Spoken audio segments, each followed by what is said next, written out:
اسلامی لشکر مدینے کی راہ میں۔ رسول اللہ صلی اللہ علیہ وسلم 3 روز بدر میں قیام فرما کر مدینے کے لیے چل پڑے۔ آپ صلی اللہ علیہ وسلم کے ہمراہ مشرک قیدی بھی تھے اور مشرکین سے حاصل کیا ہوا مال غنیمت بھی۔ آپ صلی اللہ علیہ وسلم نے حضرت عبداللہ بن کعب رضی اللہ عنہ کو اس کی نگرانی سونپی تھی۔ جب آپ صلی اللہ علیہ وسلم نے وادی صفرا کے درے سے باہر نکلے تو درے اور نازیہ کے درمیان ایک ٹیلے پر پڑاؤ ڈالا اور وہیں خمس یعنی 5واں حصہ علیحدہ کر کے باقی مال غنیمت مسلمانوں پر برابر برابر تقسیم کر دیا۔ اور وادی صفرا ہی میں آپ صلی اللہ علیہ وسلم نے حکم صادر فرمایا کہ نضر بن حارث کو قتل کر دیا جائے۔ اس شخص نے جنگ بدر میں مشرکین کا پرچم اٹھا رکھا تھا اور یہ قریش کے اکابر مجرمین میں سے تھا۔ اسلام دشمنی اور رسول اللہ صلی اللہ علیہ وسلم کی ایذا رسانی میں حد درجہ بڑھا ہوا تھا۔ آپ صلی اللہ علیہ وسلم کے حکم پر حضرت علی رضی اللہ عنہ نے اس کی گردن مار دی۔ اس کے بعد جب آپ صلی اللہ علیہ وسلم ارخ الندبیہ پہنچے تو عقبہ بن ابی معیط کے قتل کا حکم صادر فرمایا۔ یہ شخص جس طرح رسول اللہ صلی اللہ علیہ وسلم کو ایذا پہنچایا کرتا تھا اس کا کچھ ذکر پیچھے گزر چکا ہے۔ یہی شخص ہے جس نے رسول اللہ صلی اللہ علیہ وسلم کی پیٹھ پر نماز کی حالت میں اونٹ کی اوجھ ڈالی تھی، اور اسی شخص نے چادر میں آپ صلی اللہ علیہ وسلم کی گردن لپیٹ کر آپ صلی اللہ علیہ وسلم کو قتل کرنا چاہا تھا، اور اگر ابو بکر رضی اللہ عنہ بر وقت نہ آ پڑے ہوتے تو اس نے اپنی دانش میں تو آپ صلی اللہ علیہ وسلم کا گلا گھونٹ کر مار ہی ڈالا تھا۔ جب نبی صلی اللہ علیہ وسلم نے اس کے قتل کا حکم صادر فرمایا تو کہنے لگا، اے محمد، بچوں کے لیے کون ہیں؟ آپ صلی اللہ علیہ وسلم نے فرمایا، آگ۔ اس کے بعد حضرت عاصم بن ثابت انصاری رضی اللہ عنہ نے، اور کہا جاتا ہے کہ حضرت علی رضی اللہ عنہ نے اس کی گردن مار دی۔ جنگی نقطۂ نظر سے ان دونوں طاغوتوں کا قتل کیا جانا ضروری تھا، کیونکہ یہ صرف جنگی قیدی نہ تھے بلکہ جدید اصطلاح کے روح سے جنگی مجرم بھی تھے۔ تہنیت کے وفود۔ اس کے بعد جب آپ صلی اللہ علیہ وسلم مقام روحہ پہنچے تو ان مسلمان سربراہوں سے ملاقات ہوئی جو دونوں قاصدوں سے فتح کی بشارت سن کر آپ صلی اللہ علیہ وسلم کا استقبال کرنے اور آپ صلی اللہ علیہ وسلم کو فتح کی مبارکباد پیش کرنے کے لیے مدینے سے نکل پڑے تھے۔ جب انہوں نے مبارکباد پیش کی تو حضرت سلمہ بن سلامہ رضی اللہ عنہ نے کہا، آپ لوگ ہمیں کاہے کی مبارکباد دے رہے ہیں؟ ہمارا ٹکراؤ تو خدا کی قسم گنجے سر کے بوڑھوں سے ہوا تھا جو اونٹ جیسے تھے۔ اس پر رسول اللہ صلی اللہ علیہ وسلم نے مسکرا کر فرمایا، بھتیجے، یہی لوگ سربر آوردگان قوم تھے۔ اس کے بعد حضرت اسید بن حضیر رضی اللہ عنہ عرض پرداز ہوئے، یا رسول اللہ صلی اللہ علیہ وسلم، اللہ کی حمد ہے کہ اس نے آپ کو کامیابی سے ہمکنار کیا اور آپ صلی اللہ علیہ وسلم کی آنکھوں کو ٹھنڈک بخشی۔ بخدا میں یہ سمجھتے ہوئے بدر سے پیچھے نہ رہا تھا کہ آپ کا ٹکراؤ دشمن سے ہوگا، میں تو سمجھ رہا تھا کہ بس قافلے کا معاملہ ہے، اور اگر میں یہ سمجھتا کہ دشمن سے سابقہ پڑے گا تو میں پیچھے نہ رہتا۔ رسول اللہ صلی اللہ علیہ وسلم نے فرمایا، سچ کہتے ہو۔ اس کے بعد آپ مدینہ منورہ میں اس طرح مظفر و منصور داخل ہوئے کہ شہر اور گرد و پیش کے سارے دشمنوں پر آپ صلی اللہ علیہ وسلم کی دھاک بیٹھ چکی تھی۔ اس فتح کے اثر سے مدینے کے بہت سے لوگ حلقہ بگوش اسلام ہوئے، اور اسی موقع پر عبداللہ بن ابی اور اس کے ساتھیوں نے بھی دکھاوے کے لیے اسلام قبول کیا۔ آپ صلی اللہ علیہ وسلم کی مدینہ تشریف آوری کے ایک دن بعد قیدیوں کی آمد ہوئی۔ آپ صلی اللہ علیہ وسلم نے انہیں صحابہ کرام رضی اللہ عنہم پر تقسیم فرما دیا اور ان کے ساتھ حسن سلوک کی وصیت فرمائی۔ اس وصیت کا نتیجہ یہ تھا کہ صحابہ کرام رضی اللہ عنہم خود کھجور کھاتے تھے لیکن قیدیوں کو روٹی پیش کرتے تھے۔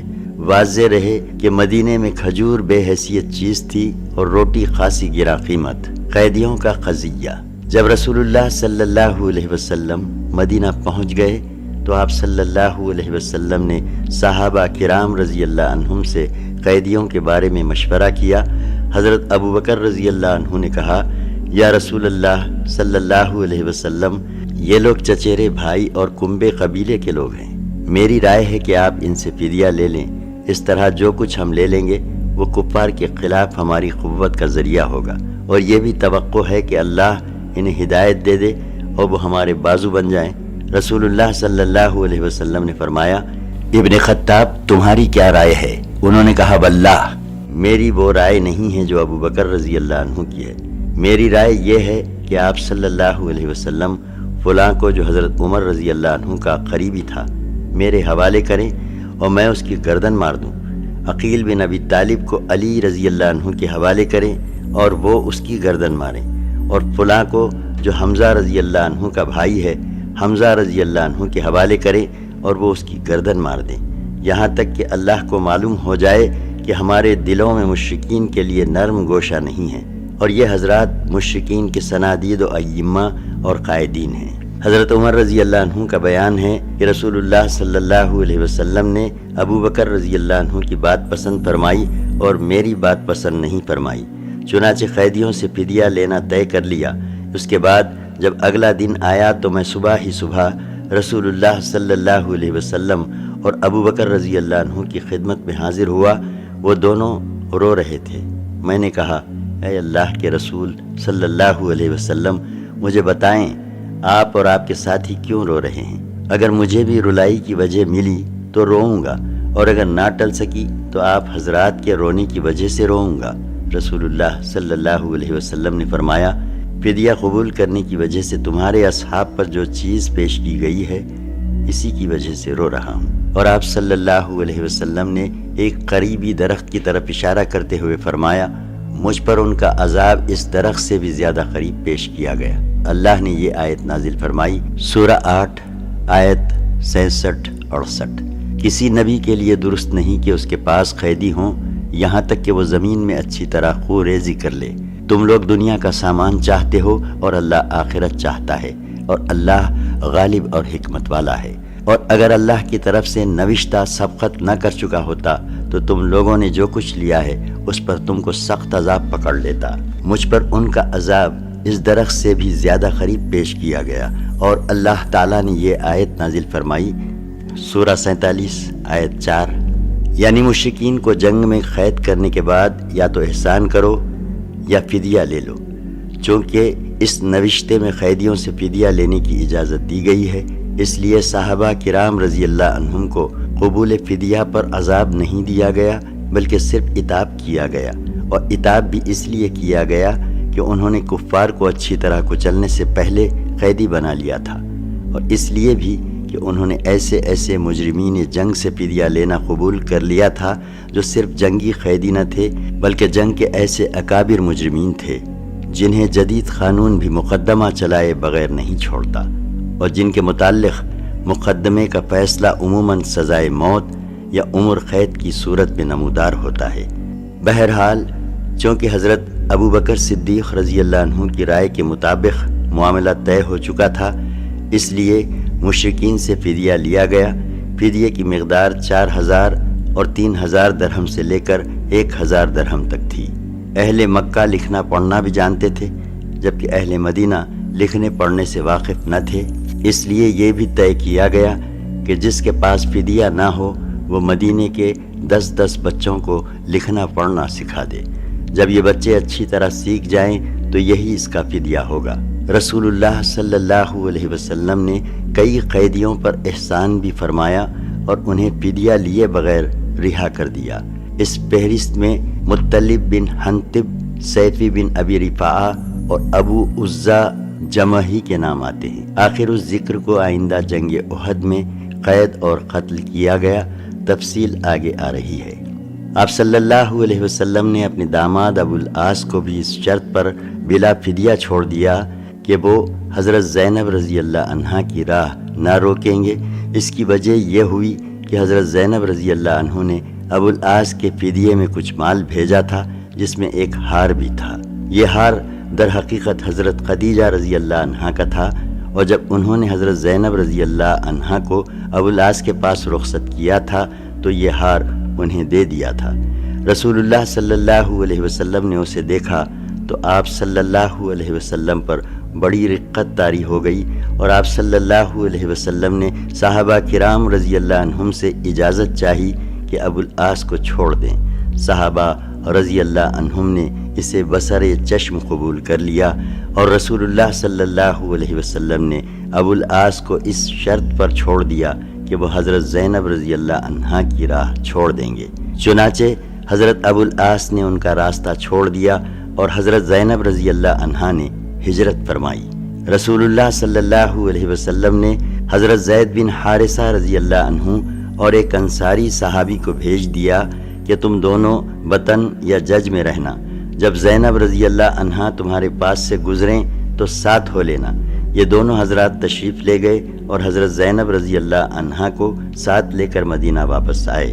حضرت زینب رضی اللہ عنہا کی ہجرت کا واقعہ بڑا طویل اور المناک ہے۔ قیدیوں میں سہیل بن عمرو بھی تھا جو بڑا زبان آور خطیب تھا۔ حضرت عمر رضی اللہ عنہ نے کہا، اے اللہ کے رسول صلی اللہ علیہ وسلم، سہیل بن عمرو کے اگلے 2 دانت توڑوا دیجیے، اس کی زبان لپیٹ جایا کرے گی اور وہ کسی جگہ خطیب بن کر آپ کے خلاف کبھی کھڑا نہ ہو سکے گا۔ لیکن رسول اللہ صلی اللہ علیہ وسلم نے ان کی یہ گزارش مسترد کر دی، کیونکہ یہ مسئلے کے ضمن میں آتا ہے جس پر قیامت کے روز اللہ کی طرف سے پکڑ کا خطرہ تھا۔ حضرت سعد بن نعمان رضی اللہ عنہ عمرہ کرنے کے لیے نکلے تو انہیں ابو سفیان نے قید کر لیا۔ ابو سفیان کا بیٹا عمرو بھی جنگ بدر کے قیدیوں میں تھا، چنانچہ عمرو کو ابو سفیان کے حوالے کر دیا گیا اور اس نے حضرت سعد رضی اللہ عنہ کو چھوڑ دیا۔ قرآن کا تبصرہ۔ اسی غزوے کے تعلق سے سورہ انفال نازل ہوئی جو در حقیقت اس غزوے پر ایک خدائی تبصرہ ہے۔ اگر یہ تعبیر صحیح ہو اور یہ تبصرہ بادشاہوں اور کمانڈروں وغیرہ کے فاتحانہ تبصروں سے بالکل ہی جداگانہ ہے۔ اس تبصرے کی چند باتیں مختصراً یہ ہیں۔ اللہ تعالیٰ نے سب سے پہلے مسلمانوں کی نظر ان کوتاہیوں اور اخلاقی کمزوریوں کی طرف مبذول کرائی جو ان میں فی الجملہ باقی رہ گئی تھیں اور جن میں سے بعض کا صدور اس موقع پر ہو گیا تھا۔ اس توجہ دہانی کا مقصود یہ تھا کہ مسلمان اپنے آپ کو ان کمزوریوں سے پاک صاف کر کے کامل ترین بن جائیں۔ اس کے بعد اس فتح میں اللہ تعالیٰ کی جو تائید اور غیبی مدد شامل تھی اس کا ذکر فرمایا۔ اس کا مقصود یہ تھا کہ مسلمان اپنی شجاعت و بصالت کے فریب میں نہ آ جائیں، جس کے نتیجے میں مزاج و طبع پر غرور و تکبر کا تسلط ہو جاتا ہے، بلکہ وہ اللہ تعالیٰ پر توکل کریں اور اس کے اور پیغمبر صلی اللہ علیہ وسلم کے اطاعت کیش رہیں۔ پھر ان بلند اغراض و مقاصد کا تذکرہ کیا گیا ہے جن کے لیے رسول اللہ صلی اللہ علیہ وسلم نے اس خوفناک اور خونریز مورکے میں قدم رکھا تھا، اور اسی ضمن میں ان اخلاق و اوصاف کی نشاندہی کی گئی ہے جو مورکوں میں فتح کا سبب بنتے ہیں۔ پھر مشرکین و منافقین کو اور یہود اور جنگی قیدیوں کو مخاطب کر کے ایسی بلیغ نصیحت فرمائی گئی ہے کہ وہ حق کے سامنے جھک جائیں اور اس کے پابند بن جائیں۔ اس کے بعد مسلمانوں کو مال غنیمت کے معاملے میں مخاطب کرتے ہوئے انہیں اس مسئلے کی تمام بنیادی قواعد و اصول سمجھائے اور بتائے گئے ہیں۔ پھر اس مرحلے پر اسلامی دعوت کو جنگ و صلح کے جن قوانین کی ضرورت تھی ان کی توضیح اور مشروعیت ہے تاکہ مسلمانوں کی جنگ اور اہل جاہلیت کی جنگ میں امتیاز قائم ہو جائے اور اخلاق و کردار کے میدان میں مسلمانوں کو برتری حاصل رہے اور دنیا اچھی طرح جان لے کہ اسلام محض ایک نظریہ نہیں ہے بلکہ وہ جن اصولوں اور ضابطوں کا داعی ہے ان کے مطابق اپنے ماننے والوں کی عملی تربیت بھی کرتا ہے۔ پھر اسلامی حکومت کے قوانین کی کئی دفعات بیان کی گئی ہیں جن سے واضح ہوتا ہے کہ اسلامی حکومت کے دائرے میں بسنے والے مسلمانوں اور اس دائرے سے باہر رہنے والے مسلمانوں میں کیا فرق ہے۔ متفرق واقعات۔ سن 2 ہجری میں رمضان کا روزہ اور صدقہ فطر فرض کیا گیا اور زکوٰۃ کے مختلف نصابوں کی تعیین و تفصیل کی گئی۔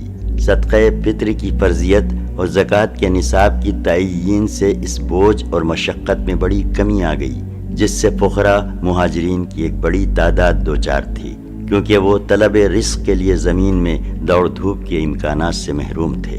پھر نہایت نفیس موقع اور خوشگوار اتفاق یہ تھا کہ مسلمانوں نے اپنی زندگی میں پہلی عید جو منائی وہ شوال سن 2 ہجری کی عید تھی، جو جنگ بدر کی فتح مبین کے بعد پیش آئی۔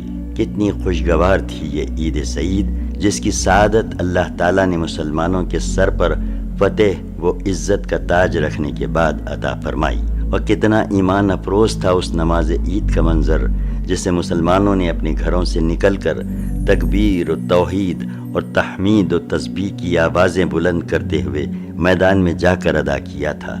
اس وقت حالت یہ تھی کہ مسلمانوں کے دل اللہ کی دی ہوئی نعمتوں اور اس کی ہوئی تائید کے سبب اس کے رحمت و رضوان کے شوق سے لبریز اور اس کی طرف رغبت کے جذبات سے معمور تھے، اور ان کی پیشانیاں اس کے شکر و سپاس کی ادائیگی کے لیے جھکی ہوئی تھیں۔ اللہ تعالیٰ نے اس نعمت کا ذکر اس آیت میں فرمایا ہے، سورہ 8 آیت 26، اور یاد کرو جب تم تھوڑے تھے، زمین میں کمزور بنا کر رکھے گئے تھے، ڈرتے تھے کہ لوگ تمہیں اچک لے جائیں گے، بس اس نے تمہیں ٹھکانہ مرحمت فرمایا اور اپنی مدد کے ذریعے تمہاری تائید کی اور تمہیں پاکیزہ چیزوں سے روزی دی تاکہ تم لوگ اس کا شکر ادا کرو۔ بدر کے بعد کی جنگی سرگرمیاں۔ بدر کا معرکہ مسلمانوں اور مشرکین کا سب سے پہلا مسلح ٹکراؤ اور فیصلہ کن معرکہ تھا، جس میں مسلمانوں کو فتح مبین حاصل ہوئی اور سارے عرب نے اس کا مشاہدہ کیا۔ اس معرکے کے نتائج سے سب سے زیادہ وہی لوگ دل گرفتہ تھے جنہیں براہ راست یہ نقصان عظیم برداشت کرنا پڑا تھا، یعنی مشرکین، یا وہ لوگ جو مسلمانوں کے غلبے اور سربلندی کو اپنے مذہبی اور اقتصادی وجود کے لیے خطرہ محسوس کرتے تھے، یعنی یہود۔ چنانچہ جب سے مسلمانوں نے بدر کا معرکہ سر کیا تھا، یہ دونوں گروہ مسلمانوں کے خلاف غم و غصہ اور رنج و الم سے جل بھن رہے تھے، جیسا کہ ارشاد ہے، پارہ 5 آیت 82، تم اہل ایمان کا سب سے زبردست دشمن یہود کو پاؤ گے اور مشرکین کو۔ مدینے میں کچھ لوگ ان دونوں گروہوں کے ہمراز و دمساز تھے۔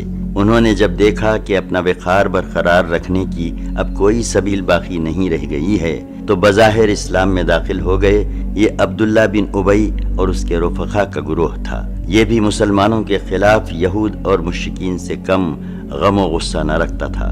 ان کے علاوہ ایک چوتھا گروہ بھی تھا، یعنی وہ بدو جو مدینے کے گرد و پیش بود و باش رکھتے تھے۔ انہیں کفر و اسلام سے کوئی دلچسپی نہ تھی، لیکن یہ لٹیرے اور رہزن تھے، اور اس لیے بدر کی کامیابی سے انہیں بھی قلق و اضطراب تھا۔ انہیں خطرہ تھا کہ مدینے میں ایک طاقت پر حکومت قائم ہو گئی تو ان کی لوٹ کھسوٹ کا راستہ بند ہو جائے گا، اس لیے ان کے دلوں میں بھی مسلمانوں کے خلاف کینہ جاگ اٹھا اور یہ بھی مسلم دشمن ہو گئے۔ اس طرح مسلمان چومکھے خطرے میں گھر گئے، لیکن مسلمانوں کے سلسلے میں ہر فریق کا طرز عمل دوسرے سے مختلف تھا۔ ہر فریق نے اپنے حسب حال ایسا طریقہ اپنایا تھا جو اس کے خیال میں اس کی غرض و غایت کی تکمیل کا کفیل تھا۔ چنانچہ اہل مدینہ نے اسلام کا اظہار کر کے درپردہ سازشوں، دسیسہ کاریوں اور باہم لڑانے بھیڑانے کی راہ اپنائی۔ یہود کے ایک گروہ نے کھلم کھلا رنج و عداوت اور غیظ و غضب کا مظاہرہ کیا۔ اہل مکہ نے کمر توڑ ضرب کی دھمکیاں دینی شروع کیں اور بدلہ اور انتقام لینے کا کھلا اعلان کیا۔ ان کی جنگی تیاریاں بھی کھلے عام ہو رہی تھیں، گویا وہ زبان حال سے مسلمانوں کو یہ پیغام دے رہے تھے، ایک ایسا روشن اور تابناک دن ضرور ہے جس کے بعد عرصہ دراز تک نوحہ کرنے والیوں کے نوحے سنتا رہوں، اور سال بھر کے بعد وہ عملاً ایک ایسی معرکہ آرائی کے لیے مدینہ کی چہار دیواری تک چڑھ آئے جو تاریخ میں غزوہ احد کے نام سے معروف ہے، اور جس کا مسلمانوں کی شہرت اور ساتھ پر برا اثر پڑا تھا۔ ان خطرات سے نمٹنے کے لیے مسلمانوں نے بڑے اہم اقدامات کیے، جن سے نبی صلی اللہ علیہ وسلم کی قائدانہ عبقریت کا پتہ چلتا ہے، اور یہ واضح ہوتا ہے کہ مدینے کی قیادت گرد و پیش کے ان خطرات کے سلسلے میں کس قدر بیدار تھی اور ان سے نمٹنے کے لیے کتنے جامع منصوبے رکھتی تھی۔ اگلے سطور میں اسی کا ایک مختصر سا خاکہ پیش کیا جا رہا ہے۔ 1. غزوہ بنی سلیم بمقام قدر، غزوہ بدر کے بعد سب سے پہلی خبر جو مدینہ کے شعبہ اطلاعات نے فراہم کی وہ یہ تھی کہ قبیلہ غطفان کی شاخ بنو سلیم کے لوگ مدینہ پر چڑھائی کے لیے فوج جمع کر رہے ہیں۔ اس کے جواب میں نبی صلی اللہ علیہ وسلم نے 200 سواروں کے ساتھ ان پر خود ان کے اپنے علاقے میں اچانک دھاوا بول دیا اور مقام قدر میں ان کی منازل تک جا پہنچے۔ بنو سلیم میں اس اچانک حملے سے بھگدڑ مچ گئی اور وہ افراتفری کے عالم میں وادی کے اندر 500 اونٹ چھوڑ کر بھاگ گئے، جس پر لشکر مدینہ نے قبضہ کر لیا اور رسول اللہ صلی اللہ علیہ وسلم نے اس کا خمس نکال کر بقیہ مال غنیمت مجاہدین میں تقسیم کر دیا۔ ہر شخص کے حصے میں 2 اونٹ آئے اور اس غزوے میں یسار نامی ایک غلام ہاتھ آیا جسے آپ صلی اللہ علیہ وسلم نے آزاد کر دیا۔ اس کے بعد آپ صلی اللہ علیہ وسلم دیار بنی سلیم میں 3 روز قیام فرما کر مدینہ پلٹ آئے۔ یہ غزوہ شوال سن 2 ہجری میں بدر سے واپسی کے صرف 7 دن بعد پیش آیا۔ اس غزوے کے دوران سبا بن ارفتا کو اور کہا جاتا ہے کہ ابن ام مکتوم کو مدینے کا انتظام سونپا گیا تھا۔ 2 نبی صلی اللہ علیہ وسلم کے قتل کی سازش۔ جنگ بدر میں شکست کھا کر مشرکین غصے سے بے قابو تھے اور پورا مکہ نبی صلی اللہ علیہ وسلم کے خلاف ہانڈی کی طرح کھول رہا تھا۔ بالآخر مکہ کے 2 بہادر جوانوں نے طے کیا کہ وہ اپنی دانست میں اس اختلاف و شقاق کی بنیاد اور اس ذلت و رسوائی کی جڑ یعنی نبی صلی اللہ علیہ وسلم کا خاتمہ کر دیں گے۔ چنانچہ جنگ بدر کے کچھ ہی دنوں بعد کا واقعہ ہے کہ عمیر بن وہب جمحی جو قریش کے شیطانوں میں سے تھا اور مکے میں نبی صلی اللہ علیہ وسلم اور صحابہ کرام رضی اللہ عنہم کو اذیتیں پہنچایا کرتا تھا، اور اب اس کا بیٹا وہب بن عمیر جنگ بدر میں گرفتار ہو کر مسلمانوں کی قید میں تھا۔ اس عمیر نے ایک دن صفوان بن امیہ کے ساتھ حتیم میں بیٹھ کر گفتگو کرتے ہوئے بدر کے کنویں میں پھینکے جانے والوں کی افتاد کا ذکر کیا۔ اس پر صفوان نے کہا، خدا کی قسم ان کے بعد جینے میں کوئی لطف نہیں۔ جواب میں عمیر نے کہا، خدا کی قسم تم سچ کہتے ہو۔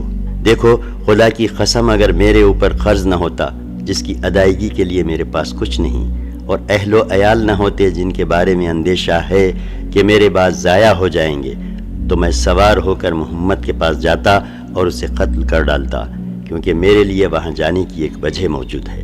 میرا بیٹا ان کے ہاں قید ہے۔ صفوان نے اس صورتحال کو غنیمت سمجھتے ہوئے کہا، اچھا چلو، تمہارا قرض میرے ذمے ہے، میں اسے تمہاری جانب سے ادا کر دوں گا، اور تمہارے اہل و عیال میرے اہل و عیال ہیں، جب تک وہ موجود رہیں گے میں ان کی دیکھ بھال کرتا رہوں گا۔ ایسا نہیں ہو سکتا کہ میرے پاس کوئی چیز موجود ہو اور ان کو نہ ملے۔ عمیر نے کہا، اچھا تو اب میرے اور اپنے اس معاملے کو صیغہ راز میں رکھنا۔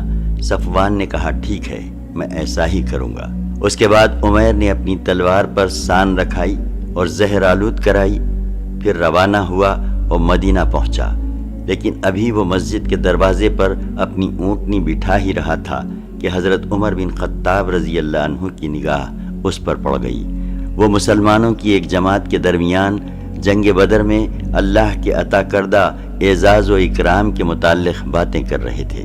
انہوں نے دیکھتے ہی کہا، یہ کتا اللہ کا دشمن عمیر کسی برے ہی ارادے سے آیا ہے۔ پھر انہوں نے نبی صلی اللہ علیہ وسلم کی خدمت میں حاضر ہو کر عرض کیا، اے اللہ کے نبی صلی اللہ علیہ وسلم، یہ اللہ کا دشمن عمیر اپنی تلوار حمائل کیے آیا ہے۔ آپ صلی اللہ علیہ وسلم نے فرمایا، اسے میرے پاس لے آؤ۔ عمیر آیا تو حضرت عمر رضی اللہ عنہ نے اس کی تلوار کے پرتلے کو اس کے گلے کے پاس سے پکڑ لیا اور انصار کے چند افراد سے کہا کہ تم لوگ رسول اللہ صلی اللہ علیہ وسلم کے پاس اندر جاؤ، وہیں بیٹھ جاؤ، اور آپ صلی اللہ علیہ وسلم کے خلاف اس خبیث کے خطرے سے چوکنا رہو، کیونکہ یہ قابل اطمینان نہیں ہے۔ اس کے بعد عمیر کو اندر لے گئے۔ رسول اللہ صلی اللہ علیہ وسلم نے جب یہ کیفیت دیکھی کہ حضرت عمر رضی اللہ عنہ اس کی گردن میں اس کی تلوار کا پرتلا لپیٹ کر پکڑے ہوئے ہیں تو فرمایا، عمر اسے چھوڑ دو، اور عمیر تم قریب آ جاؤ۔ اس نے قریب آ کر کہا، آپ لوگوں کو صبح بخیر ہو۔ نبی صلی اللہ علیہ وسلم نے فرمایا، اللہ تعالیٰ نے ہمیں اس ایسے تحیے سے مشرف کیا ہے جو تمہارے اس تحیے سے بہتر ہے، یعنی سلام سے، جو اہل جنت کا تحیہ ہے۔ اس کے بعد آپ صلی اللہ علیہ وسلم نے فرمایا، اے عمیر، تم کیوں آئے ہو؟ اس نے کہا، یہ قیدی جو آپ لوگوں کے قبضے میں ہے اسی کے لیے آیا ہوں، آپ لوگ اس کے بارے میں احسان فرما دیجیے۔ آپ صلی اللہ علیہ وسلم نے فرمایا، پھر یہ تمہاری گردن میں تلوار کیوں ہے؟ اس نے کہا، اللہ ان تلواروں کا برا کرے، کیا یہ ہمارے کچھ کام آ سکیں؟ آپ صلی اللہ علیہ وسلم نے فرمایا، سچ سچ بتاؤ کیوں آئے ہو؟ اس نے کہا، بس صرف اسی قیدی کے لیے آیا ہوں۔ آپ صلی اللہ علیہ وسلم نے فرمایا، نہیں، بلکہ تم اور صفوان بن امیہ حتیم میں بیٹھے اور قریش کے جو مقتولین کنویں میں پھینکے گئے ہیں ان کا تذکرہ کیا۔ پھر تم نے کہا، اگر مجھ پر قرض نہ ہوتا اور میرے اہل و عیال نہ ہوتے تو میں یہاں سے جاتا اور محمد کو قتل کر دیتا۔ اس پر صفوان نے تمہارے قرض اور اہل و عیال کی ذمہ داری لی، بشرطے کہ تم مجھے قتل کر دو، لیکن یاد رکھو کہ اللہ میرے اور تمہارے درمیان حائل ہے۔ عمیر نے کہا، میں گواہی دیتا ہوں کہ آپ صلی اللہ علیہ وسلم اللہ کے رسول ہیں۔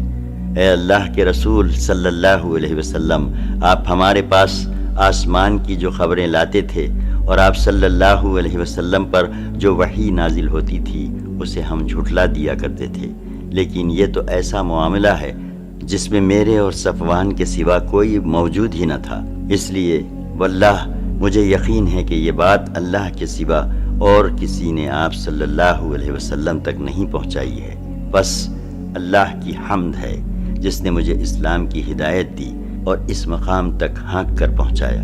پھر عمیر نے کلمہ حق کی شہادت دی اور رسول اللہ صلی اللہ علیہ وسلم نے صحابہ کرام رضی اللہ عنہم کو مخاطب کر کے فرمایا، اپنے بھائی کو دین سمجھاؤ، قرآن پڑھاؤ اور اس کے قیدی کو آزاد کر دو۔ ادھر صفوان لوگوں سے کہتا پھر رہا تھا کہ یہ خوشخبری سن لو کہ چند ہی دنوں میں ایک ایسا واقعہ پیش آئے گا جو بدر کے مصائب بھلوا دے گا۔ ساتھ ہی وہ آنے جانے والوں سے عمیر کی بات پوچھتا بھی رہتا تھا۔ بالآخر اسے ایک سوار نے بتایا کہ عمیر مسلمان ہو چکا ہے۔ یہ سن کر صفوان نے قسم کھائی کہ اس سے کبھی بات نہ کرے گا اور نہ کبھی اسے نفع پہنچائے گا۔ ادھر عمیر نے اسلام سیکھ کر مکے کی راہ لی اور وہیں مقیم رہ کر اسلام کی دعوت دینی شروع کی۔ ان کے ہاتھ پر بہت سے لوگ مسلمان ہوئے۔ 3. غزوہ بنو قینقاع۔ رسول اللہ صلی اللہ علیہ وسلم نے مدینہ تشریف لانے کے بعد یہود کے ساتھ جو معاہدہ فرمایا تھا اس کی دفعات پچھلے صفحات میں ذکر کی جا چکی ہیں۔ رسول اللہ صلی اللہ علیہ وسلم کی پوری کوشش اور خواہش تھی کہ اس معاہدے میں جو کچھ طے پایا گیا ہے وہ نافذ رہے، چنانچہ مسلمانوں کی طرف سے کوئی ایسا قدم نہیں اٹھایا گیا جو اس معاہدے کی عبارت کے کسی ایک حرف کے بھی خلاف ہو۔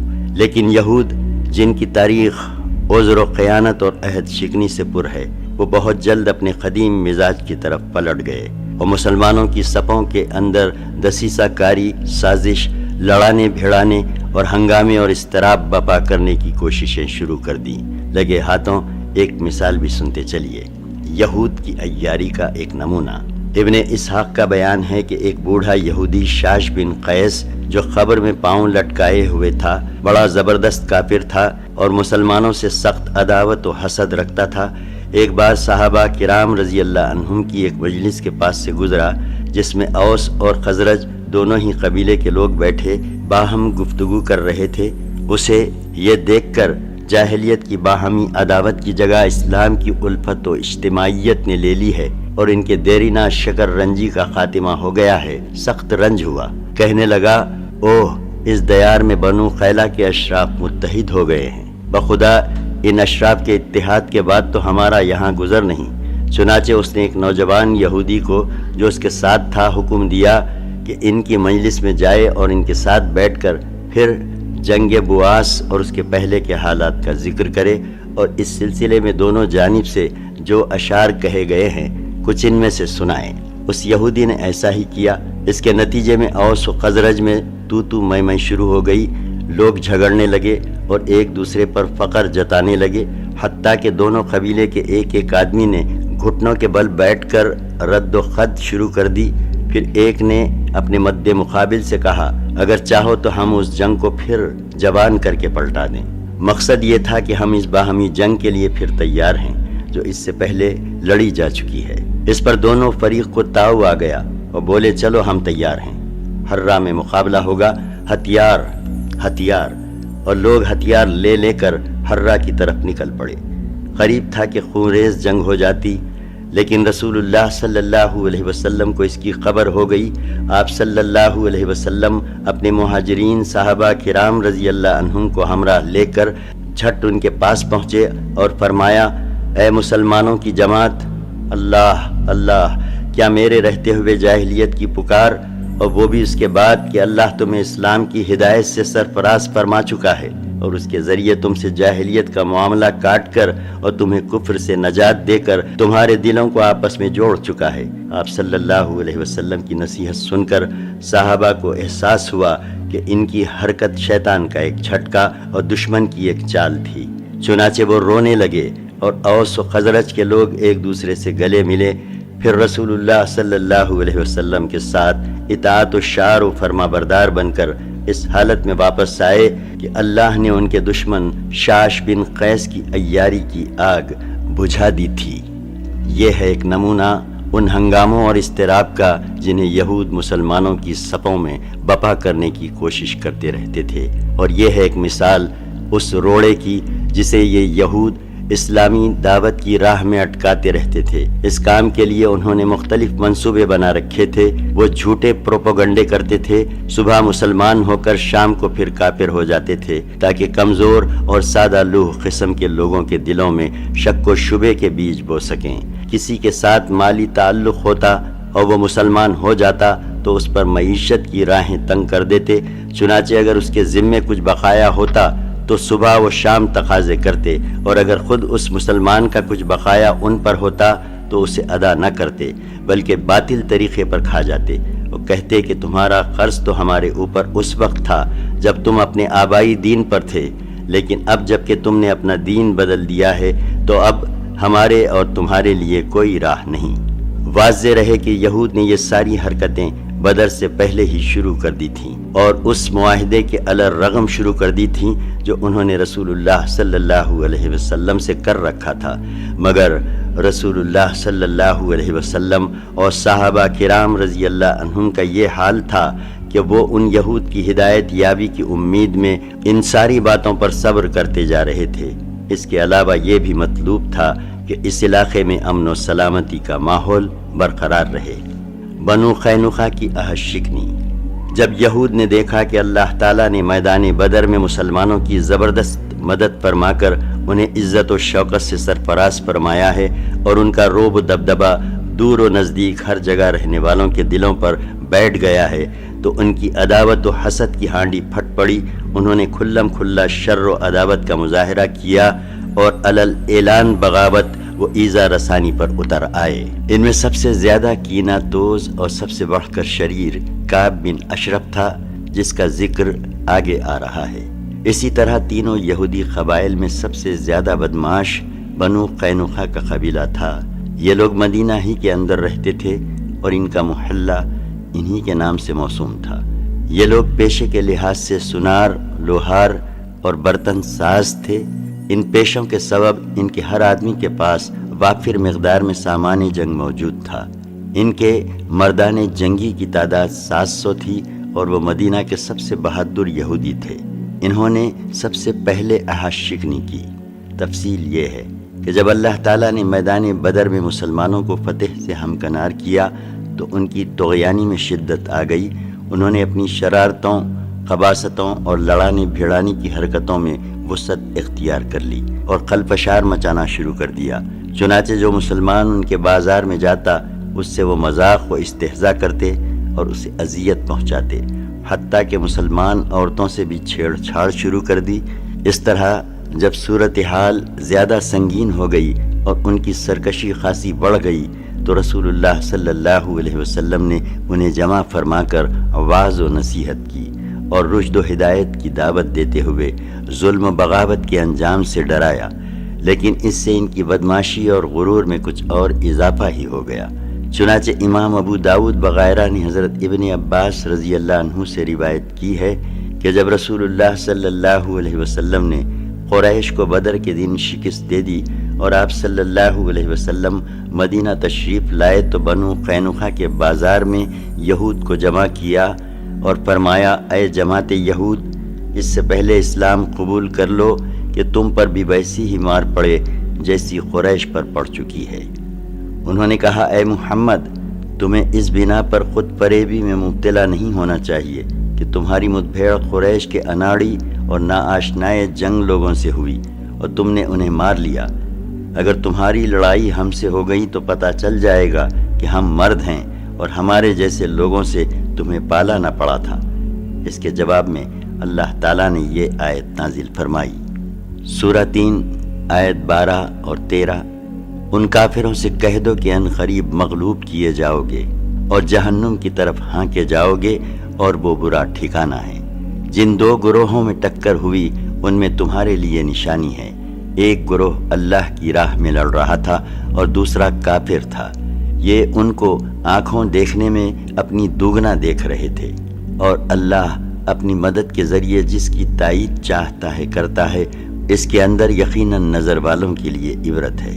بہرحال بنو قینقاع نے جو جواب دیا تھا اس کا مطلب صاف صاف اعلان جنگ تھا، لیکن نبی صلی اللہ علیہ وسلم نے اپنا غصہ پی لیا اور صبر کیا۔ مسلمانوں نے بھی صبر کیا اور آنے والے حالات کا انتظار کرنے لگے۔ ادھر اس نصیحت کے بعد یہود بنو قینقاع کی جرأت رندانہ اور بڑھ گئی۔ چنانچہ تھوڑے ہی دن گزرے تھے کہ انہوں نے مدینہ میں بلوا اور ہنگامہ بپا کر دیا، جس کے نتیجے میں انہوں نے اپنے ہی ہاتھوں اپنی قبر کھود لی اور اپنے اوپر زندگی کی راہ بند کر لی۔ ابن ہشام نے ابو عون سے روایت کی ہے کہ ایک عرب عورت بنو قینقاع کے بازار میں دودھ لے کر آئی اور بیچ کر کسی ضرورت کے لیے ایک سونار کے پاس جو یہودی تھا بیٹھ گئی۔ یہودیوں نے اس کا چہرہ کھلوانا چاہا مگر اس نے انکار کر دیا۔ اس پر اس سونار نے چپکے سے اس کے کپڑے کا کنارہ اس کی پشت پر گانٹ دیا اور اسے کچھ خبر نہ ہوئی۔ جب وہ اٹھی تو اس کی شرمگاہ کھل گئی اور یہودیوں نے قہقہہ لگایا۔ اس پر اس عورت نے چیخ و پکار مچائی، جسے سن کر ایک مسلمان نے اس سونار پر حملہ کیا اور اسے مار ڈالا۔ جواباً یہودیوں نے اس مسلمان پر حملہ کر کے اسے مار ڈالا۔ اس کے بعد مقتول مسلمان کے گھر والوں نے شور مچایا اور یہود کے خلاف مسلمانوں سے فریاد کی۔ نتیجہ یہ ہوا کہ مسلمان اور بنی قینقاع کے یہودیوں میں بلوا ہو گیا۔ محاصرہ، سپردگی اور جلا وطنی۔ اس واقعے کے بعد رسول اللہ صلی اللہ علیہ وسلم کے صبر کا پیمانہ لبریز ہو گیا۔ آپ صلی اللہ علیہ وسلم نے مدینے کا انتظام ابو لبابہ بن عبد المنذر کو سونپا اور خود حضرت حمزہ بن عبد المطلب کے ہاتھ میں مسلمانوں کا پھریرا دے کر اللہ کے لشکر کے ہمراہ بنو قینقاع کا رخ کیا۔ انہوں نے آپ صلی اللہ علیہ وسلم کو دیکھا تو گڑیوں میں خلا بند ہو گئے۔ آپ صلی اللہ علیہ وسلم نے ان کا سختی سے محاصرہ کر لیا۔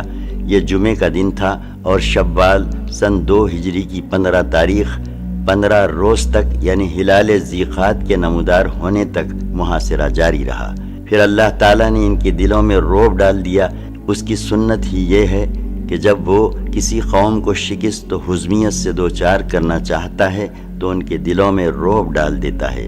چنانچہ بنو قینقاع نے اس شرط پر ہتھیار ڈال دیے کہ رسول اللہ صلی اللہ علیہ وسلم ان کی جان و مال، آل و اولاد اور عورت کے بارے میں جو فیصلہ کریں گے انہیں منظور ہوگا۔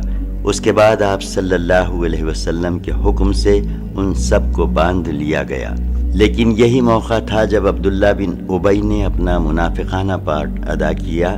اس نے رسول اللہ صلی اللہ علیہ وسلم سے سخت اصرار و الحاح کیا کہ آپ صلی اللہ علیہ وسلم ان کے بارے میں معافی کا حکم صادر فرمائیں۔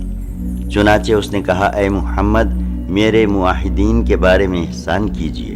واضح رہے کہ بنو قینقاع خزرج کے حلیف تھے، لیکن رسول اللہ صلی اللہ علیہ وسلم نے تاخیر کی، اس پر اس نے اپنی بات پھر دہرائی، مگر اب کی بار آپ صلی اللہ علیہ وسلم نے اس سے اپنا رخ پھیر لیا۔ لیکن اس شخص نے آپ صلی اللہ علیہ وسلم کے کرتے کے گریبان پر اپنا ہاتھ ڈال دیا۔ آپ صلی اللہ علیہ وسلم نے فرمایا، مجھے چھوڑ دو، اور ایسے غضبناک ہوئے کہ لوگوں نے غصے کی پرچھائیاں آپ صلی اللہ علیہ وسلم کے چہرے پر دیکھیں۔ پھر آپ صلی اللہ علیہ وسلم نے فرمایا، تجھ پر افسوس، مجھے چھوڑ۔ لیکن یہ منافق اپنے اصرار پر قائم رہا اور بولا، نہیں، بخدا میں آپ کو نہیں چھوڑوں گا، یہاں تک کہ آپ صلی اللہ علیہ وسلم میرے معاہدین کے بارے میں احسان فرما دیں۔ 400 کھلے جسم کے جوان اور 300 زرپوش جنہوں نے مجھے سرخ و سیاہ سے بچایا تھا، آپ انہیں ایک ہی صبح میں کاٹ کر رکھ دیں گے۔ واللہ میں زمانے کی گردشوں کا خطرہ محسوس کر رہا ہوں۔ بالآخر رسول اللہ صلی اللہ علیہ وسلم نے اس منافق کے ساتھ، جس کے اظہار اسلام پر ابھی کوئی ایک ہی مہینہ گزرا تھا، رعایت کا معاملہ کیا اور اس کی خاطر ان سب کی جان بخشی کر دی۔ البتہ انہیں حکم دیا کہ وہ مدینے سے نکل جائیں اور آپ صلی اللہ علیہ وسلم کے پڑوس میں نہ رہیں۔ چنانچہ یہ سب عذریات شام کی طرف چلے گئے اور تھوڑے ہی دنوں بعد وہاں ان کی اکثر موت واقع ہو گئی۔ رسول اللہ صلی اللہ علیہ وسلم نے ان کے اموال ضبط کر لیے، جن میں سے 3 کمانیں، 2 زرہیں، 3 تلواریں اور 3 نیزے اپنے لیے منتخب فرمائے۔ مال غنیمت میں سے خمس بھی نکالا۔ غنائم جمع کرنے کا کام محمد بن مسلمہ نے انجام دیا۔ 4 غزوہ سبیق۔ ایک طرف صفوان بن امیہ، یہود اور منافقین اپنی اپنی سازشوں میں مصروف تھے، تو دوسری طرف ابو سفیان بھی کوئی ایسی کارروائی انجام دینے کی ادھیڑ بن میں تھا جس میں بار کم سے کم پڑے لیکن اثر نمایاں ہو۔ وہ ایسی کارروائی جلد از جلد انجام دے کر اپنی قوم کی آبرو کی حفاظت اور ان کی قوت کا اظہار کرنا چاہتا تھا۔ اس نے نظر مان رکھی تھی کہ جنابت کے سبب اس کے سر کو پانی نہ چھو سکے گا، یہاں تک کہ محمد صلی اللہ علیہ وسلم سے لڑائی کر لے۔ چنانچہ وہ اپنی قسم پوری کرنے کے لیے 200 سواروں کو لے کر روانہ ہوا اور وادی قنات کے سرے پر واقع نیب نامی ایک پہاڑی کے دامن میں خیمہ زن ہوا۔ مدینے سے اس کا فاصلہ کوئی 12 میل ہے، لیکن چونکہ ابو سفیان کو مدینے پر کھلم کھلا حملے کی ہمت نہ ہوئی، اس لیے اس نے ایک ایسی کارروائی انجام دی جسے ڈاکہ زنی سے ملتی جلتی کارروائی کہا جا سکتا ہے۔ اس کی تفصیل یہ ہے کہ وہ رات کی تاریکی میں اطراف مدینہ کے اندر داخل ہوا اور حیی بن اخطب کے پاس جا کر اس کا دروازہ کھلوایا۔ حیی نے انجام کے خوف سے انکار کر دیا۔ ابو سفیان پلٹ کر بنو نذیر کے ایک دوسرے سردار سلام بن مشکم کے پاس پہنچا، جو بنو نذیر کا خزانچی بھی تھا۔ ابو سفیان نے اندر آنے کی اجازت چاہی، اس نے اجازت بھی دی اور مہمان نوازی بھی کی، خوراک کے علاوہ شراب بھی پلائی اور لوگوں کے پسپردہ حالات سے آگاہ بھی کیا۔ اور رات کے پچھلے پہر ابو سفیان وہاں سے نکل کر اپنے ساتھیوں میں پہنچا اور ان کا ایک دستہ بھیج کر مدینے کے اطراف میں عریض نامی ایک مقام پر حملہ کرا دیا۔ اس دستے نے وہاں کھجور کے کچھ درخت کاٹے اور جلائے اور ایک انصاری اور اس کے حلیف کو اس کے کھیت میں پا کر قتل کر دیا اور تیزی سے مکہ واپس بھاگ نکلا۔ رسول اللہ صلی اللہ علیہ وسلم نے واردات کی خبر ملتے ہی تیز رفتاری سے ابو سفیان اور اس کے ساتھیوں کا تعاقب کیا، لیکن وہ اس سے بھی زیادہ تیز رفتاری سے بھاگ گئے۔ چنانچہ وہ لوگ دستیاب تو نہ ہوئے، لیکن انہوں نے بوجھ ہلکا کرنے کے لیے ستو، توشے اور بہت سا ساز و سامان پھینک دیا تھا جو مسلمانوں کے ہاتھ لگا۔ رسول اللہ صلی اللہ علیہ وسلم نے کرکرۃ القدر تک تعاقب کر کے واپسی کی راہ لی۔ مسلمان ستو وغیرہ لات پھاند کر واپس ہوئے اور اس مہم کا نام غزوہ سویق رکھ دیا۔ سویق عربی زبان میں ستو کو کہتے ہیں۔ یہ غزوہ جنگ بدر کے صرف 2 ماہ بعد ذی الحجہ سن 2 ہجری میں پیش آیا۔ اس غزوے کے دوران مدینے کا انتظام ابو لبابہ بن عبد المنذر رضی اللہ عنہ کو سونپا گیا تھا۔ 5 غزوہ ذی امر۔ مورکہ بدر واحد کے درمیانی عرصے میں رسول اللہ صلی اللہ علیہ وسلم کے زیر قیادت یہ سب سے بڑی فوجی مہم تھی۔ جو محرم سن 3 ہجری میں پیش آئی۔ اس کا سبب یہ تھا کہ مدینہ کے ذرائع اطلاعات نے رسول اللہ صلی اللہ علیہ وسلم کو یہ اطلاع فراہم کی کہ بنو ثعلبہ اور محارب کی بہت بڑی جمعیت مدینہ پر چھاپا مارنے کے لیے اکٹھا ہو رہی ہے۔ یہ اطلاع ملتے ہی رسول اللہ صلی اللہ علیہ وسلم نے مسلمانوں کو تیاری کا حکم دیا اور سوار و پیادہ پر مشتمل 450 کی نفری لے کر روانہ ہوئے اور حضرت عثمان بن عفان رضی اللہ عنہ کو مدینے میں اپنا جانشین مقرر فرمایا۔ راستے میں صحابہ نے بنو ثعلبہ کے جبار نامی ایک شخص کو گرفتار کر کے رسول اللہ صلی اللہ علیہ وسلم کی خدمت میں حاضر کیا۔ آپ صلی اللہ علیہ وسلم نے اسے اسلام کی دعوت دی، اس نے اسلام قبول کر لیا۔ اس کے بعد آپ صلی اللہ علیہ وسلم نے اسے حضرت بلال رضی اللہ عنہ کی رفاقت میں دے دیا اور اس نے راہ شناس کی حیثیت سے مسلمانوں کو دشمن کی سرزمین تک راستہ بتایا۔ ادھر دشمن کو جیش مدینہ کی آمد کی خبر ہوئی تو وہ گرد و پیش کی پہاڑیوں میں بکھر گئے، لیکن نبی صلی اللہ علیہ وسلم نے پیش قدمی جاری رکھی اور لشکر کے ہمراہ اس مقام تک تشریف لے گئے جسے دشمن نے اپنی جمعیت کی فراہمی کے لیے منتخب کیا تھا۔ یہ در حقیقت ایک چشمہ تھا جو ذی امر کے نام سے معروف تھا۔ آپ صلی اللہ علیہ وسلم نے وہاں بدوؤں پر رعب و دبدبہ قائم کرنے اور انہیں مسلمانوں کی طاقت کا احساس دلانے کے لیے سن 3 ہجری کا تقریباً پورا مہینہ گزار دیا اور اس کے بعد مدینہ تشریف لائے۔ 6 کعب بن اشرف کا قتل۔ یہودیوں میں یہ وہ شخص تھا جسے اسلام اور اہل اسلام سے نہایت سخت عداوت اور جلن تھی۔ یہ نبی صلی اللہ علیہ وسلم کو اذیتیں پہنچایا کرتا تھا اور آپ صلی اللہ علیہ وسلم کے خلاف جنگ کی کھلم کھلا دعوت دیتا پھرتا تھا۔ اس کا تعلق قبیلے تئی کی شاخ بنو نبھان سے تھا اور اس کی ماں قبیلے بنی نذیر سے تھی۔ یہ بڑا مالدار اور سرمایہ دار تھا۔ عرب میں اس کے حسن و جمال کا شہرہ تھا اور یہ ایک معروف شاعر بھی تھا۔ اس کا قلعہ مدینے کے جنوب میں بنو نذیر کی آبادی کے پیچھے واقع تھا۔ اسے جنگ بدر میں مسلمانوں کی فتح اور سرداران قریش کے قتل کی پہلی خبر ملی تو بے ساختہ بول اٹھا، کیا واقعتاً ایسا ہوا ہے؟ یہ عرب کے اشراف اور لوگوں کے بادشاہ تھے۔ اگر محمد نے ان کو مار لیا ہے تو روئے زمین کا شکم اس کی پشت سے بہتر ہے۔ اور جب اسے یقینی طور پر اس کی خبر کا علم ہو گیا تو اللہ کا یہ دشمن رسول اللہ صلی اللہ علیہ وسلم اور مسلمانوں کی ہجو اور دشمنان اسلام کی مدح سرائی پر اتر آیا اور انہیں مسلمانوں کے خلاف بھڑکانے لگا۔ اس سے بھی اس کے جذبات آسودہ نہ ہوئے تو سوار ہو کر قریش کے پاس پہنچا اور مطلب بن ابی وداع سہمی کا مہمان ہوا۔ پھر مشرکین کی غیرت بھڑکانے، ان کی آتش انتقام تیز کرنے اور انہیں نبی صلی اللہ علیہ وسلم کے خلاف آمادہ جنگ کرنے کے لیے اشعار کہہ کر ان سرداران قریش کا نوحہ و ماتم شروع کر دیا جنہیں میدان بدر میں قتل کیے جانے کے بعد کنویں میں پھینک دیا گیا تھا۔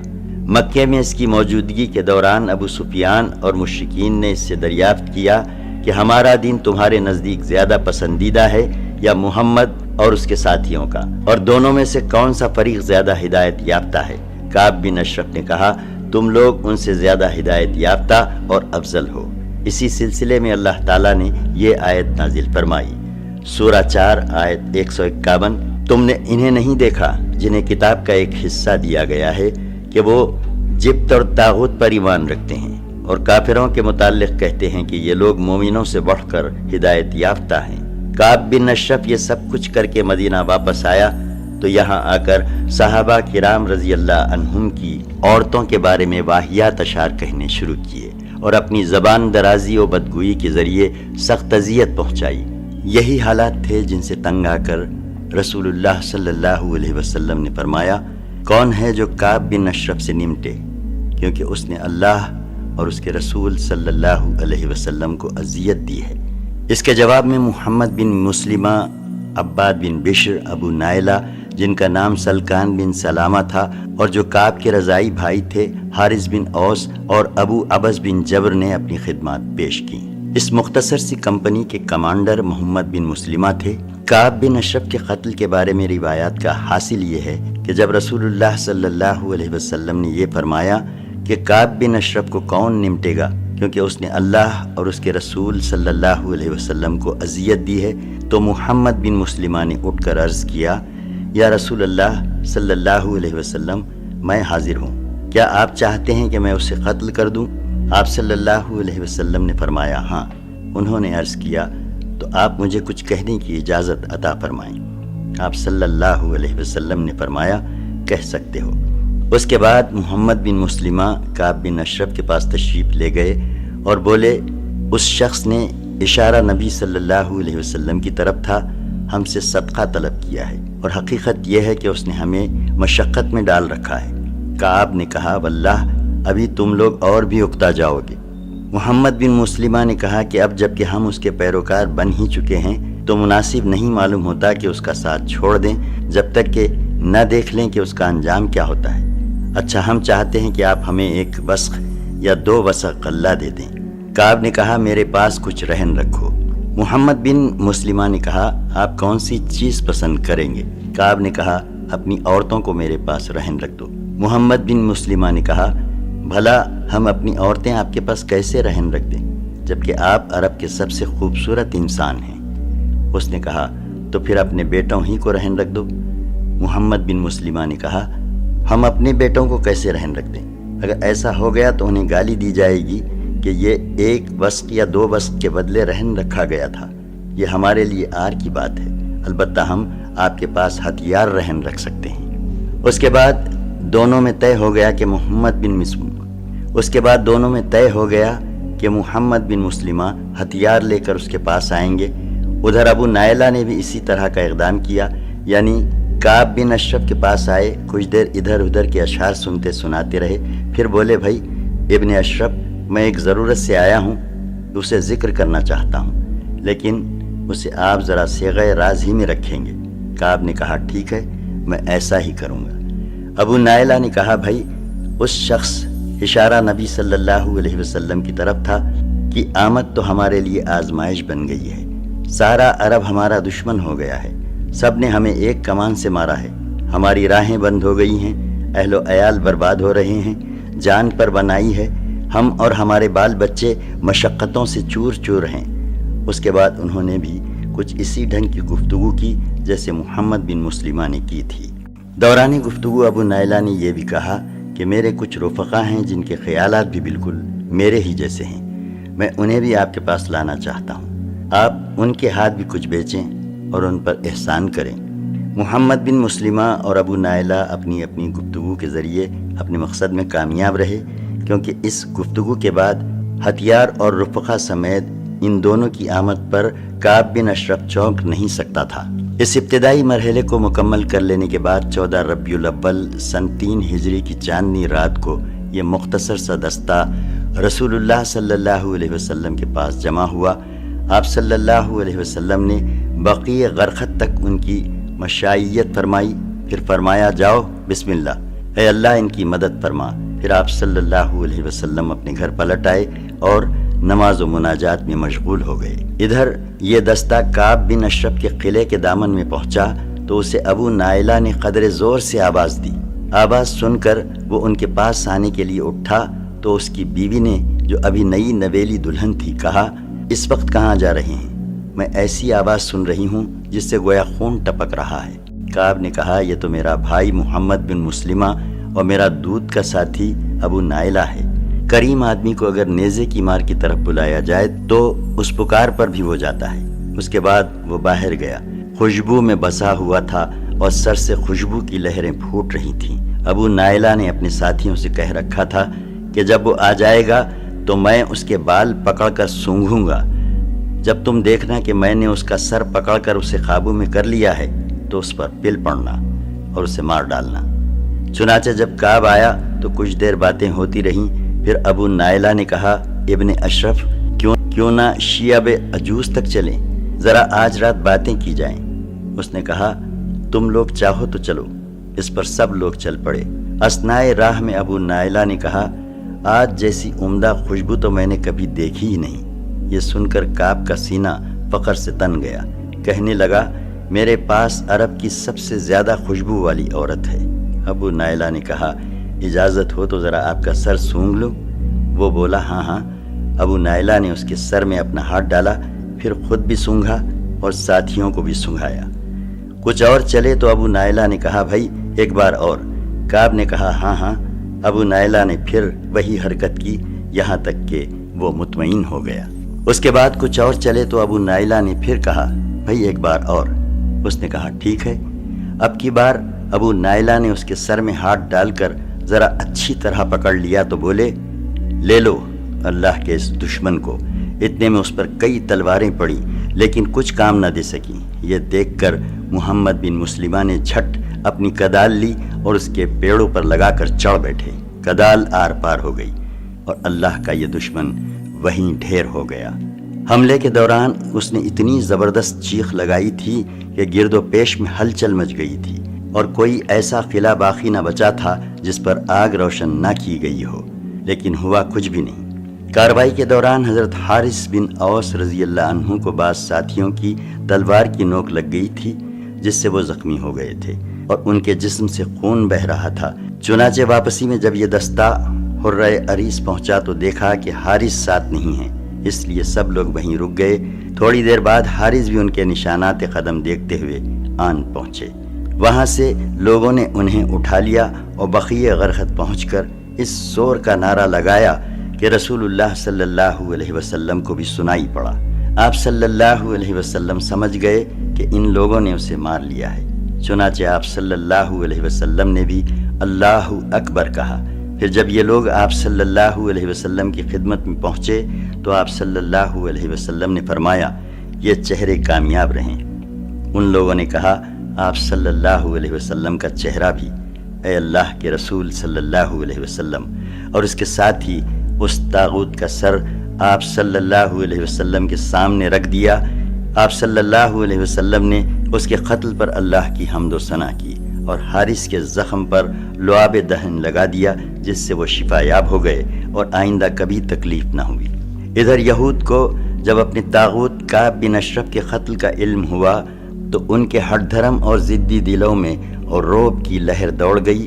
ان کی سمجھ میں آ گیا کہ رسول اللہ صلی اللہ علیہ وسلم جب یہ محسوس کر لیں گے کہ امن و امان کے ساتھ کھلواڑ کرنے والوں، ہنگامے اور اضطراب بپا کرنے والوں اور عہد و پیمان کا احترام نہ کرنے والوں پر نصیحت کارگر نہیں ہو رہی ہے تو آپ صلی اللہ علیہ وسلم طاقت کے استعمال سے بھی گریز نہ کریں گے۔ اس لیے انہوں نے اپنے اس طاغوت کے قتل پر چوں نہ کیا بلکہ ایک دم سادے پڑے رہے، ایپائے عہد کا مظاہرہ کیا اور ہمت ہار بیٹھے، یعنی سانپ تیزی کے ساتھ اپنے بلوں میں جا گھسے۔ اس طرح ایک مدت تک کے لیے رسول اللہ صلی اللہ علیہ وسلم بیرون مدینہ سے پیش آنے والے متوقع خطرات کا سامنا کرنے کے لیے فارغ ہو گئے اور مسلمان ان بہت سے اندرونی متاعب کے بارے گراں سے سبکدوش ہو گئے جن کا اندیشہ انہیں محسوس ہو رہا تھا اور جن کی بو وقتاً فوقتاً وہ سونگتے رہتے تھے۔ 7 غزوہ بحران، یہ ایک بڑی فوجی طلایہ گردی تھی جس کی تعداد 300 تھی۔ اس فوج کو لے کر رسول اللہ صلی اللہ علیہ وسلم ماہ ربیع الاخر سن 3 ہجری میں بحران نامی ایک علاقے کی طرف تشریف لے گئے تھے۔ یہ حجاز کے اندر فرا کے اطراف میں ایک معدنیاتی مقام ہے اور ربیع الاخر اور جمادی الاولیٰ کے 2 مہینے وہیں قیام فرما رہے۔ اس کے بعد مدینہ واپس تشریف لائے، کسی قسم کی لڑائی سے سابقہ پیش نہ آیا۔ 8 سریہ زید بن حارثہ، جنگ احد سے پہلے مسلمانوں کی یہ آخری اور کامیاب ترین مہم تھی جو جمادی الاخر سن 3 ہجری میں پیش آئی۔ واقعے کی تفصیل یہ ہے کہ قریش جنگ بدر کے بعد سے قلق و اضطراب میں مبتلا تو تھے ہی، مگر جب گرمی کا موسم آ گیا اور ملک شام کے تجارتی سفر کا وقت آن پہنچا تو انہیں ایک اور فکر دامنگیر ہوئی۔ اس کی وضاحت اس سے ہوتی ہے کہ صفوان بن امیہ نے، جسے قریش کی طرف سے اس سال ملک شام جانے والے تجارتی قافلے کا امیر کاروان منتخب کیا گیا تھا، قریش سے کہا محمد اور اس کے ساتھیوں نے ہماری تجارتی شاہراہ ہمارے لیے پرصعوبت بنا دی ہے، سمجھ میں نہیں آتا کہ ہم ان کے ساتھیوں سے کیسے نمٹیں۔ وہ ساحل چھوڑ کر ہٹتے ہی نہیں اور باشندگان ساحل نے ان سے مصالحت کر لی ہے، عام لوگ بھی انہی کے ساتھ ہو گئے ہیں، اب سمجھ میں نہیں آتا کہ ہم کون سا راستہ اختیار کریں، اور اگر ہم گھروں ہی میں بیٹھ رہیں تو اپنا اصل مال بھی کھا جائیں گے، کچھ باقی نہ بچے گا، کیونکہ مکے میں ہماری زندگی کا دار و مدار اس پر ہے کہ گرمی میں شام اور جاڑے میں حبشہ سے تجارت کریں۔ صفوان کے اس سوال کے بعد اس موضوع پر غور و خوض شروع ہو گیا۔ آخر اسود بن عبد المطلب نے صفوان سے کہا، تم ساحل کا راستہ چھوڑ کر عراق کے راستے سے سفر کرو۔ واضح رہے کہ یہ راستہ بہت لمبا ہے، نجد سے ہو کر شام جاتا ہے اور مدینہ کے مشرق میں خاصے فاصلے سے گزرتا ہے۔ قریش اس راستے سے بالکل ناواقف تھے، اس لیے اسود بن عبد المطلب نے صفوان کو مشورہ دیا کہ وہ فرات بن حیان کو، جو قبیلے بکر بن وائل سے تعلق رکھتا تھا، راستہ بنانے کے لیے راہنما رکھ لے، وہ اس سفر میں اس کی رہنمائی کر دے۔